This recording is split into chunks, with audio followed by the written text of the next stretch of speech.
एक छोटे से गांव के किनारे घने जंगल में एक पुराना खंडहर था।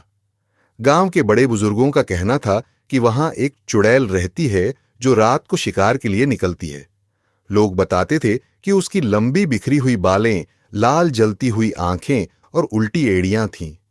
रात के समय जब चारों तरफ सन्नाटा छा जाता, गांव वाले अपने दरवाजे बंद कर लेते और खिड़कियों पर मोटे कपड़े डाल देते ताकि चुड़ैल की नजर उनके घरों पर न पड़े।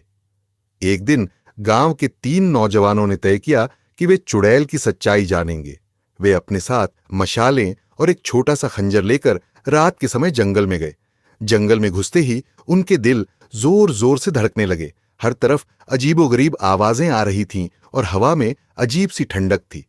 अचानक उन्होंने देखा कि दूर खंडहर से एक साया बाहर निकल रहा है। वह धीरे धीरे उनकी ओर बढ़ रहा था। जब वे पास आया तो उनके होश उड़ गए। वह सचमुच चुड़ैल थी। उसके बाल हवा में उड़ रहे थे और उसकी आंखें अंगारों की तरह जल रही थीं। चुड़ैल ने अपनी डरावनी आवाज में चीख मारी और उनकी ओर झपटी। लड़कों ने भागने की कोशिश की, लेकिन चुड़ैल ने एक को पकड़ लिया। उसके नाखून तेज खंजर जैसे थे और उसने लड़के को हवा में उठा लिया। बाकी दोनों डर के मारे जंगल की तरफ भाग गए। गांव पहुंचकर वे 2 लड़के लोगों को अपनी कहानी सुनाने लगे।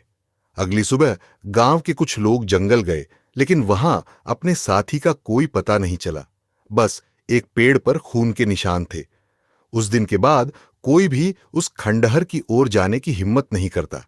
जो 2 लड़के बच गए थे वे कुछ ही दिनों में बीमार पड़कर मर गए।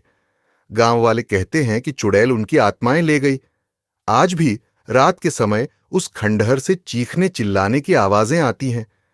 अगर कोई वहां जाता है तो उसे लाल जलती हुई आंखें दिखाई देती हैं। तो क्या आप उस खंडहर में जाने की हिम्मत रखते हैं?